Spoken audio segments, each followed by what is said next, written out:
Side में ये गाड़ी से वाला थोड़ा उधर आगे तक खाली आपको छोड़कर हमको खाली करना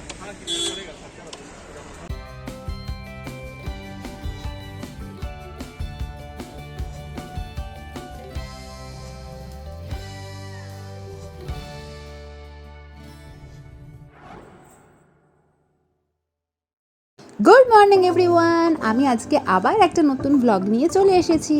ঘুম থেকে উঠে এমনভাবে পর্দাটা সরালাম যেন বাইরে কত না পাহাড় দেখা যাচ্ছে, বাট না, আমাদের রুম থেকে ওই একটা SBI ব্যাংকই দেখা যাচ্ছিল।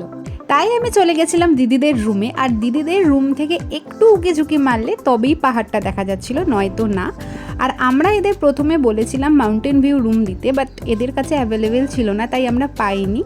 তাও দিদিদের রুম থেকে যেমন একটু উকি ঝুঁকি মেরে পাহাড় দেখা যাচ্ছিল, আমাদের রুম থেকে সেটাও দেখা যাচ্ছিল না, শুধুই বাড়ি দেখা যাচ্ছিল। আর দিদিদের রুম থেকেও এপাশে একটু পাহাড় দেখা গেলো, ওপাশে বাড়িই ছিল। আমাদের যেহেতু সকাল সকাল বেরোনোর কথা ছিল, তাই সকাল সকাল ঘুম থেকে উঠে আগে আমরা ব্রেকফাস্ট করতে যাই। আর আমি এখানে দিদি আর বাপির অপেক্ষা করছিলাম, আগে আগে চলে যাইনি, ভীষণ একটা ভালো মেয়ে তো, তাই সবাইকে নিয়ে আমি যাই। আর এই ছিল হোটেলের রেস্টুরেন্ট। এখানে ব্রেকফাস্টটা কমপ্লিমেন্টারি ছিল না, আলাদা করে পেমেন্ট করে তবেই খেতে হবে। তো তখন কে কী খাবে সেটাই ঠিক করছিল, আর সেই সুযোগে আমি এখানে পুরো ভিডিওটা করিনি, কারণ ভেতরের অ্যাম্বিয়েন্সটা খুব সুন্দর লাগছিল। যেহেতু তখনও আমাদের খাবার এসে পৌঁছায়নি, তাই আমি দিদির একটু সাজগোজের খেয়াল রাখছিলাম। আসলে ওর নেল পলিশ পরা ছিল না হাতে, তাই আমি একটু নেল পলিশ পরিয়েও দিচ্ছিলাম। বোনেরা একটু আর যাই হোক না কেন দিদিদের সাজগোজের খেয়ালটা ঠিকই রাখে। আর এখানে সত্যি সত্যি সবাই রেডি হয়ে গেছিলো, শুধুমাত্র আমি বাদে। আর এই যে আমাদের চলে এসেছে ব্রেকফাস্ট, লুচি, তরকারি আর ইডলি। সত্যি বলতে প্রাইসটা একটু হাই হলেও খাবার ভীষণ সুস্বাদু ছিল, পুরো বাড়ির মতো। প্রথমেই যেহেতু বললাম আমরা মাউন্টেন ভিউ রুমটা পাইনি, তাই 5th ফ্লোর চলে গেছিলাম আমি এই জিনিসটা দেখানোর জন্য। যদি আমরা 5th ফ্লোরে রুম পেতাম তাহলে পুরো এই মাউন্টেন ভিউ রুমগুলো আমরা পেতাম। চারিদিকে শুধুই পাহাড় আর পাহাড়, আমাদের রুমের মতো বাড়িটা অ্যাটলিস্ট দেখতে হতো না। তো যাই হোক না কেন, তারপর আমরা সবাই মিলে রেডি শেডি হয়ে ফাইনালি বেরিয়ে পড়ি। আর আমরা এখানে সবাই ভীষণ এক্সাইটেড ছিলাম, কারণটা হলো আমাদের টয় ট্রেন চড়া হবে। মানে আমরা টয় ট্রেন বাড়ি থেকে আমরা ভেবে গেছি যে আমরা টয় ট্রেন চড়বো, আর ফাইনালি সেটা চড়তে যাচ্ছি। হোটেল থেকে দার্জিলিং স্টেশন আমাদের একদম একটুখানি হেঁটে 3 থেকে 4 মিনিট, এর বেশি নয়, তাই আমাদের বেশি সময় লাগেনি হোটেল থেকে দার্জিলিং স্টেশনে আসতে। তো আমরা এখানে এসে গেছিলাম, আর এই দুষ্টটাকে নিয়ে একটু খেলাও করছিলাম।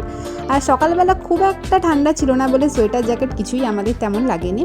তো ফাইনালি এসে গেছে আমাদের টয় ট্রেন। আর হ্যাঁ, টয় ট্রেনের দুটো হয়, একটা ডিজেল হয় আর একটা স্টিম হয়। আমরা চড়েছিলাম ডিজেলে, যেখানে পার হেড পড়েছিল 1000 টাকা করে। 11:40 থেকে 1:20 পর্যন্ত টয় ট্রেন দুটো স্টেশনে একমাত্র নিয়ে যাবে, একটা হচ্ছে বাতাসিয়া লুপ আর একটা হচ্ছে ঘুম স্টেশন। আর তার সাথে তো বাইরের সুন্দর দৃশ্যটা তো রয়েইছে।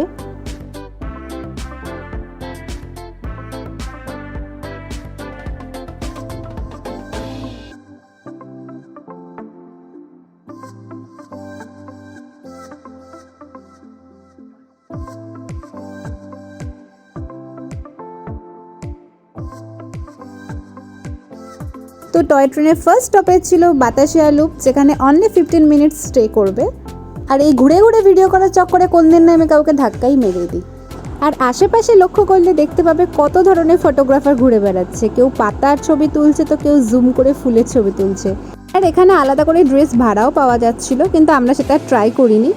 আর এই যে আমাদের এখানে শুরু হয়ে গেছিলো ফটো তোলা। হাতে যেহেতু বেশি সময় ছিল না, শুধুমাত্র 15 মিনিট ছিল, তাতে দেখতে ঘুরতে আর ছবি তুলতে যে কী করে সময় কেটে যাবে তার ঠিক নেই। আর এদিকে আমি আই লাভ দার্জিলিংটা খুঁজছিলাম, কিন্তু খুঁজে পাচ্ছিলাম না। তারপরে টয় ট্রেনে উঠে দেখলাম যে আই লাভ দার্জিলিংটা টয় ট্রেনের পিছন দিকেই রয়েছে। ওখানে একটা ছবি তোলার ইচ্ছা ছিল, বাট তো কী করা যাবে, আর দেখতেই পাইনি। যেহেতু 15 মিনিট হয়ে গেছে, তাই তাড়াহুড়ো করে আমরা সবাই আবার টয় ট্রেনে উঠে পড়লাম, নয়তো আমাদের ট্রেন এখানে রেখেই চলে যাবে। তো নেক্সট স্টপেজ ছিল ঘুম স্টেশন। আর ঘুম স্টেশনে এই ট্রেন ওয়েট করে 20 মিনিটসের জন্য।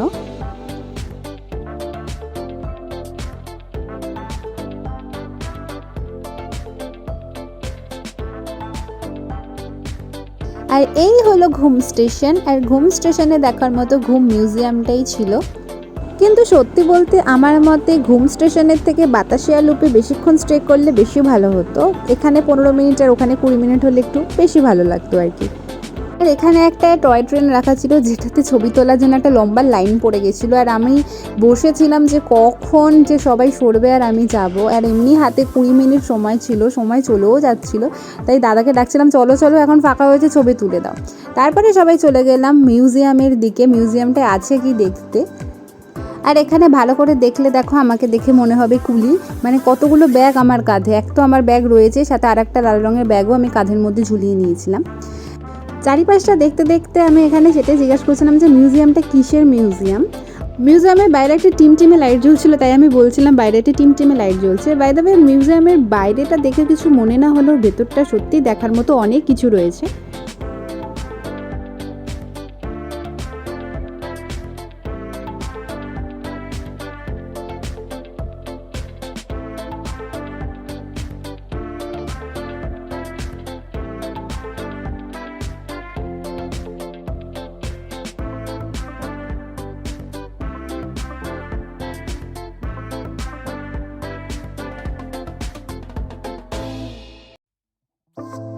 তো হয়ে গেছিলো আমাদের যথারীতি 20 মিনিট কাটানো ঘুম স্টেশনে, তাই আমরা আবার টয় ট্রেনে বসে পড়ি দার্জিলিং স্টেশনে যাওয়ার জন্য। আর তোমাদের ভিডিওটি ভালো লাগলে লাইক আর সাবস্ক্রাইব করে দিও। দেখা হচ্ছে নেক্সট কোনো ব্লগে, ততক্ষণের জন্য টাটা।